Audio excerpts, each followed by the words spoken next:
कभी हम अपने इस मोह में, वासना में कभी हम ठहर कर देखते ही नहीं कि ये संसार कितना सुंदर है। और आज मानव इतना बिजी है, इतना दुखी है और इतना दौड़ रहा है कि ऊपर आकाश में कभी बादलों को भी देखे हुए एक एक महीना, दो दो महीना हो जाता है। आकाश को भी देखे हुए इतना बिजी है। मानव को यूं लगता है कि मनुष्यों का ही संसार है। मनुष्य भी एक जाति है, जैसे पेड़ पौधे, पशु पक्षी ये जातियां हैं, ऐसे ही एक मनुष्य भी जाति है। तो मनुष्य यूं सोचता है कि मानव का ही ये संसार है। नहीं,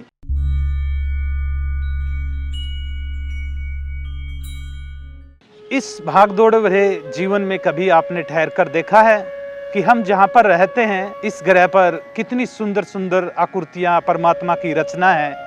कभी हम अपने इस मोह में, वासना में कभी हम ठहर कर देखते ही नहीं कि ये संसार कितना सुंदर है। और आज मानव इतना बिजी है, इतना दुखी है और इतना दौड़ रहा है कि ऊपर आकाश में कभी बादलों को भी देखे हुए एक एक महीना, दो दो महीना हो जाता है। आकाश को भी देखे हुए इतना बिजी है।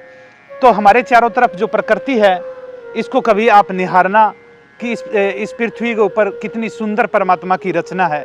जैसे हम बात करते हैं, यहाँ नदियाँ है, सागर है, पहाड़ है, रेगिस्तान है, पेड़ पौधे, फल फूल, पक्षी, कितनी सारी परमात्मा की अच्छी रचना है। कभी हम इसको ठहर के नहीं देखते। हमें, मानव को यूं लगता है कि मनुष्यों का ही संसार है। मनुष्य भी एक जाति है, जैसे पेड़ पौधे, पशु पक्षी ये जातियां हैं, ऐसे ही एक मनुष्य भी जाति है। तो मनुष्य यूं सोचता है कि मानव का ही ये संसार है। नहीं, ये पक्षियों का भी संसार है, ये पशुओं का भी संसार है, इसमें सब रहते हैं। लेकिन भागदौड़ भरी दुनिया के अंदर हम कभी इस चीज़ को, इस सौंदर्य को, परमात्मा के सौंदर्य को देख ही नहीं पाते। तो अगर परमात्मा के सौंदर्य को देखना है तो कभी एकांत स्थान पर बैठना, कभी आप देखें शांत होकर उगते हुए सूर्य को, सफेद काले बादल, उन बादलों के नीचे से कैसे पक्षी उड़ रहे हैं, ये सब प्रभु की ही लीला है। कभी बैठे शांत होकर किसी टिल्ले के ऊपर जब सूर्य अस्त हो रहा हो, उस ललिमा को देखे और देखते ही रहे और डूब जाए उस ललिमा में, तो आपको महसूस होगा कि आत्मा उस ललिमा के साथ में मिल गई है। वो अस्त होते सूर्य का जो सौंदर्य है, वो कभी आपने देखा ही नहीं ठहर कर। कभी देखे पूर्णिमा के चांद को, रात को, जो शीतल प्रकाश उसको जब निहारोगे आप, उसका जो परमात्मा का जो सौंदर्य है, वो आपके अंदर कैसे महसूस होगा आपको कि वो प्रकाश और आपकी आत्मा एक हो चुकी है। कभी हम ठहर के देखते ही नहीं इस परमात्मा की बनाई हुई लीला को। परमात्मा की लीला को जब आप देखोगे तो गंगा को देखो, हरिद्वार के अंदर कैसे कितनी बड़ी विशाल गंगा बह रही है।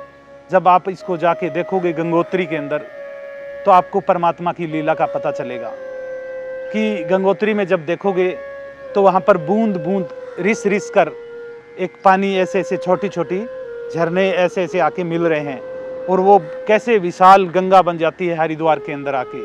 और फिर वही गंगा आगे जाके लोगों का प्यास बुझाती है। खेत खलिहानों के अंदर वो कैसे पेड़ों को, पौधों को पानी वो जाकर उसको जीवन देती है गंगा, और फिर सूर्य की किरणों से वापस ऊपर उठ जाती है, फिर जाकर सागर में मिलती है, फिर सागर से फिर उठती है सूर्य की किरणों से, फिर वो गिरती है गंगोत्री में, पहाड़ों में, और फिर वहाँ से रिस रिस के कैसे वापस बह के हरिद्वार के अंदर गंगा आ रही है, फिर कैसे खेत खलिहानों में जा रही है।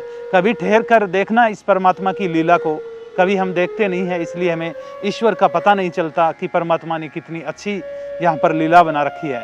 और कभी आपने देखा होगा पेड़ों के ऊपर या तालाब के पेड़ों के ऊपर पक्षियों को देखा होगा, कितने रंग बिरंगे, कोई लाल, कोई हरा, कोई नीला, कोई पीला, कोई भूरा, कितने पक्षियों के रंग होते हैं। वो रंग किसने भरे होंगे? वो ईश्वर ने ही भरे हैं। कभी आपने बगीचों के अंदर जाके देखा होगा कि कितने प्रकार के फूल होते हैं, हरा, नीला, पीला, ये कलर किसने भरे हैं?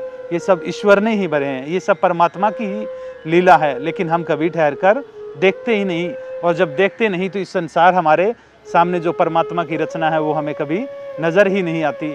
तो कभी शिथिर होकर देखना ईश्वर की लीला को, निहारना आपके चारों तरफ प्रकृति की कितनी अच्छी सुंदर परमात्मा ने रचना की है। परमात्मा की रचना की बात करें, यहाँ अदृश्य में जैसे हवा चलती है, दिखाई नहीं देती, पत्ते ही सरसराहट करते हुए दिखाई देते हैं। ऐसे अदृश्य के अंदर यहाँ हमारे चारों तरफ अग्नि है और अग्नि हमें दिखाई नहीं देती और हम माचिस को जलाते हैं, अग्नि प्रकट हो जाती है। ये अग्नि कहाँ से आती है हमें दिखाई नहीं देती और हम उसको फूंक मारते हैं, वो अग्नि बुझ जाती है, वो कहाँ चली जाती है। ये सब ईश्वर की ही लीला है, लेकिन हम कभी ठहर कर देखते नहीं। और यहाँ पर आप देखें कि मनुष्य के अलग अलग शरीर, इसी पृथ्वी के ऊपर अलग अलग कंट्री के जो लोग हैं उनका अलग अलग रूप दिया गया है। कोई गोरा है, कोई काला है, कोई घुंघराले बाल है, कोई मोटा है, कोई पतला है। अलग अलग प्रकार के यहाँ पर कितने शरीर बने हुए हैं। यहाँ पर अगर हम जीवों की बात करें तो पशुओं के शरीर अलग है, जीव जंतुओं के अलग है, पक्षियों के अलग है। कितने प्रकार के यहाँ पर परमात्मा ने शरीर बना रखे हैं। इस ब्रह्मांड में, इस पृथ्वी के ऊपर कितने शरीर बना रखे हैं और सभी जीव जंतु पशु पक्षी सांस लेते हैं। सभी प्राणी प्राण से ही जीवित है। और हम इस रचना को देखें, आप ये भी देखें कि परमात्मा हर चीज़ में गति भरता है। जैसे जल के अंदर परमात्मा गति भरता है, वायु में गति परमात्मा भरता है, और जैसे ही पृथ्वी की घूमने की गति है ये भी परमात्मा ही भरता है। कि जैसे सूर्य के चारों तरफ एक 365 दिन में चक्कर लगाता है, ये गति किसकी है? ये परमात्मा की है। 24 घंटे दिन रात जो बनते हैं ये गति किसकी है? परमात्मा की है। चंद्रमा की गति है, ये भी परमात्मा की गति है। हमारे सांसों की जो गति है ये कौन भर रहा है? ये परमात्मा की ही गति है। तो कहने का मतलब हमारे जो हृदय धड़क रहा है इसमें जो गति है, हमारे खून की जो नसों में गति है, ये सब परमात्मा की लीला है, परमात्मा की अपरंपार लीला है। परमात्मा फूल में खुशबू भर देता है, बादलों में पानी भर देता है। तो अनंत शक्ति को अगर आपको देखना है तो कभी इस संसार की भाग दौड़ भरी दुनिया से ठहर जाएं और बैठकर देखें कि ईश्वर की कितनी अच्छी लीला यहाँ पर बनाई हुई है। इस पृथ्वी के ऊपर कितनी अच्छी प्रकृति परमात्मा ने सजाई है। अगर संसार में कुछ पाना है तो दौड़ो, और ईश्वर को पाना है तो ठहर जाओ, वहीं रुक जाओ। आपको ईश्वर की अनंत शक्तियाँ और अनंत रचनाएं आपके सामने दिखाई देने लग जाएगी। जय श्री कृष्ण। परम गुरु राधेश्याम जी से जुड़ी ऐसी ही जन कल्याणकारी वीडियो को देखने के लिए हमारे चैनल को सब्सक्राइब कीजिए, फॉलो कीजिए, लाइक कीजिए और मानव जाति के कल्याण के लिए इस वीडियो को ज्यादा से ज्यादा शेयर कीजिए।